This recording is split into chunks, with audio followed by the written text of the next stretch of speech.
Dear Dr. Love, Merry Christmas po sa inyo at sa lahat ng Dr. Lovers.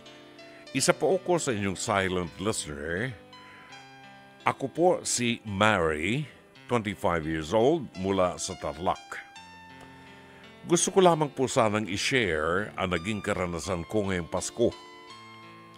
Hindi ko po alam kung pwede ang kwento ko sa inyong programa, pero ang intensyon ko po ay para malaman ng maraming katulad ko na hindi kayo nag-iisa at mas mainam na magpatawad ngayong Kapaskuhan. Dr. Love, lumaki po ako ng hindi nakasama ang tunay kong ama. Ang nakasama ko po ay ang aking mama at ang kanyang asawa.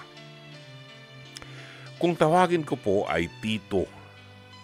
Meron na po silang anak ni mama na 2, bali mga kapatid ko po sa ina.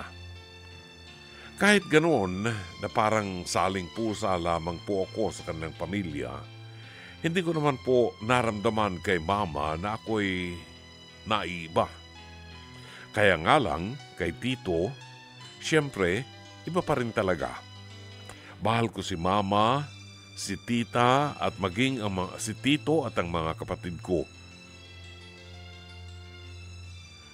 Dr. Love, sila ang aking pamilya.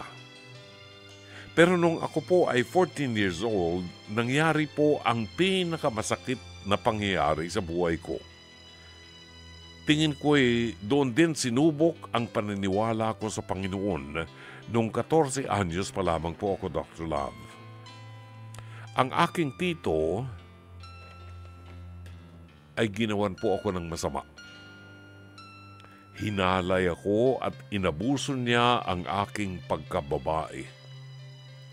Nangyari po ito dahil nung panahon na iyon, ang mama po ay nagtitinda sa palengke.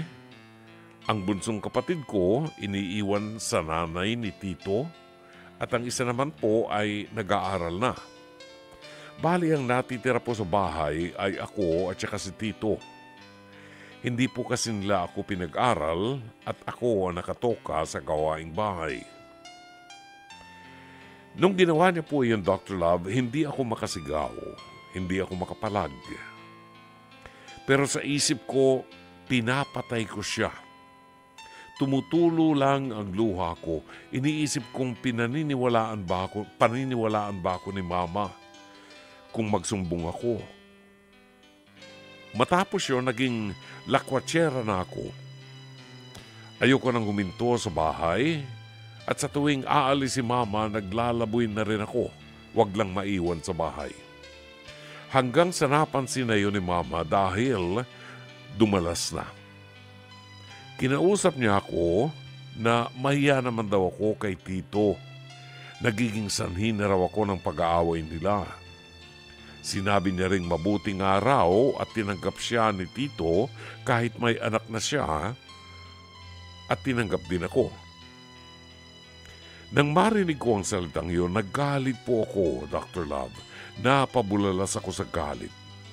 Sinabi ko po sa kanya nangyari nung araw na pinagsamantalahan ako ng asawa niya. Pero Dr. Love, isang mabilis at mabigat na sampal ang inabot ko. Nagalit si mama at sinabi na ito raw ang natututunan ko sa kababarkada. Doon lalo akong nagrebelde. Lumaya sa amin at nakapangasawa sa murang edad. Ngayon, Dr. Love, mayroon akong 2 anak at dahil nga wala akong pinag-aralan, isa lamang po akong tagapag-alaga ng bata ng aking amo. Parang yaya. Pero tuwing weekdays lang po, mababait ang amo ko at mahal na mahal ko po sila.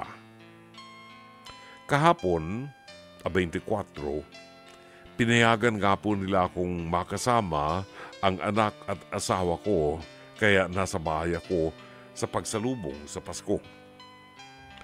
Nagawa rin po naming makinig sabay-sabay sa programa niyo.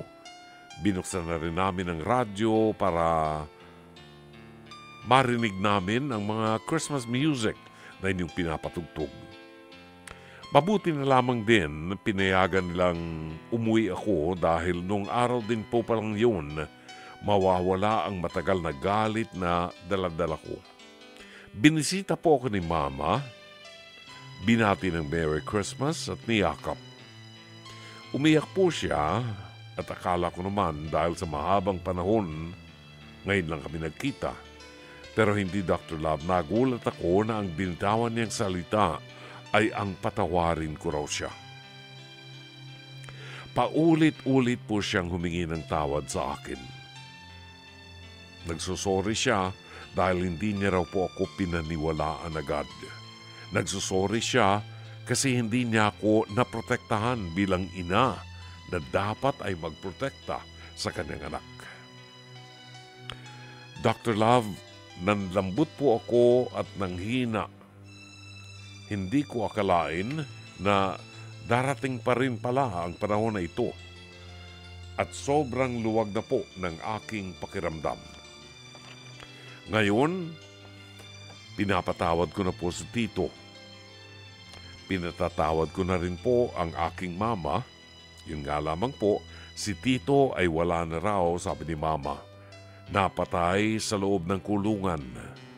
Nakulong po pala si Tito, pero hindi na naidetali sa akin ni Mama ang dahilan. Ito na po ang pinakamasayang salubong sa Pasko na dinanas ko at pinakamasayang Pasko. Sinalubong ko ang Pasko ng masaya at walang galit. Sa lahat, Dr. Love, ng mga babaeng gaya ng pinagdaanan ko, huwag kayong mag-alala.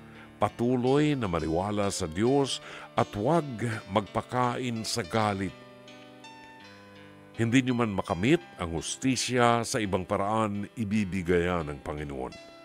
At huwag ninyong kalimutang manalig at magtiwala sa Kanya. Dr. Love, maraming salamat po.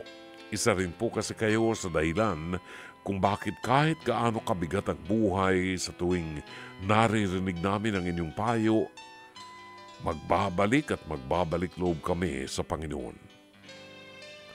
Dr. Love, payuhan niyo rin po sana ngayong gabi ang mga hindi pa rin nagagawang magpatawad sa mga nakapanakit sa kanila. Na sana'y huwag na nilang bitbitin ang galit hanggang sa bagong taon. Gumagalang, Mary.